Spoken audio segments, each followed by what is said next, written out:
Hi friends, welcome to Tamil Nadu special. இந்த வீடியோவில் நம்ம குழந்தைங்களுக்கு ரொம்ப பிடிச்ச, ரொம்ப விரும்பி சாப்பிடக்கூடிய ஸ்வீட் கோதுமை தோசை எப்படி செய்கிறதுன்னு பார்க்கலாம். இது ரொம்ப ஈஸியாக செஞ்சிடலாம், ரொம்ப டைம் எடுக்காது, இதுக்கு ரொம்ப பொருளும் தேவைப்படாது, அவ்வளோ குயிக்காக செஞ்சிடலாம். குழந்தைங்க ரொம்ப விரும்பி சாப்பிடுவாங்க. வாங்க அது எப்படி செய்கிறதுன்னு வீடியோக்குள்ளே பார்க்கலாம். பட் அதுக்கு முன்னாடி சேனலை இப்போ தான் ஃபஸ்ட் டைம் பார்க்குறீங்கன்னா மறக்காமல் சப்ஸ்கிரைப் பண்ணுங்கள். கூடவே இருக்க அந்த பெல் பட்டனையும் ப்ரெஸ் பண்ணிக்கோங்க. ஸோ தட் நான் போகிற வீடியோஸ்லாம் உங்களுக்கு டக்குன்னு கிடைக்கும். ஸோ வாங்க வீடியோக்குள்ளே போகலாம். ஸ்வீட் கோதுமை தோசை செய்கிறதுக்கு 1 கப் அளவுக்கு கோதுமாவும் 4-5 ஸ்பூன் அளவுக்கு நாட்டு சக்கரை, அதாவது நாட்டு வெல்லம் எடுத்திருக்கேன். கூடவே 1 கப் அளவுக்கு காய்ச்சி நல்லா ஆற வச்ச பால் எடுத்திருக்கேன். ஸோ இது கம்ப்ளீட்டாக உங்களுக்கு எவ்வளோ தேவையோ அது அளவுக்கு நீங்கள் எடுத்துக்கலாம். அதுக்கப்புறமா கூடவே கொஞ்சமாக உப்பும் கொஞ்சமாக குக்கிங் சோடாவும் எடுத்திருக்கேன். ஸோ இது எல்லாமே நம்ம தோசை ஊற்றுவோம் இல்லையா, அந்த பதத்துக்கு நல்லா மிக்ஸ் பண்ணி எடுத்துக்கலாம்.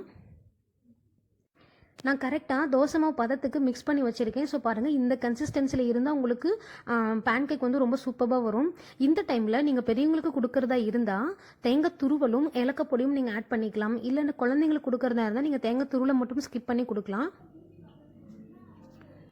பேன் வச்சுட்டேன். ஸோ அது நல்லா சூடாகட்டும். சூடானதுக்கு அப்புறமா நம்ம தோசை மாவு ஊற்றுற மாதிரியே இதை ஊற்றி எடுத்துக்கலாம்.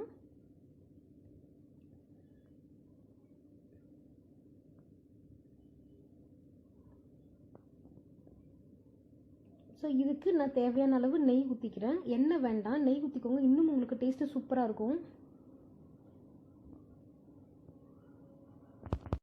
தோசை 2 பக்கமும் நல்லா வேகட்டும். ரொம்ப கிறிஸ்பியாக இருக்குன்னு அவசியம் இல்லை.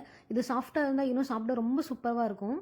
ஸோ நம்ம ஸ்வீட் தோசை 2 பக்கமும் நல்லா வெந்து ரெடி ஆகிடுச்சு. இது ஒரு சர்விங் பிளேட்டுக்கு மாற்றிடலாம். ஆக்சுவலாக எனக்கு இது செய்ய 5 நிமிஷம் தான் ஆச்சு, அதுக்கு மேலே ஆகவே இல்லை. ரொம்ப ஈஸியாக செஞ்சிடலாம். அதிக இன்க்ரீடியன்ஸ் கூட எனக்கு இதுக்கு தேவையில்லை. ஸோ கண்டிப்பாக வீட்டில் ட்ரை பண்ணி பாருங்கள். குழந்தைங்களுக்கு கொடுத்து பாருங்கள், அவங்களுக்கு ரொம்ப பிடிக்கும், ரொம்ப விரும்பி சாப்பிடுவாங்க. ஸோ கண்டிப்பாக உங்களுக்கு பிடிச்சிருந்துச்சுன்னா சேனலை மறக்காமல் லைக் பண்ணுங்கள், சப்ஸ்கிரைப் பண்ணுங்கள். அடுத்த வீடியோவில் பார்க்கலாம். பாய்.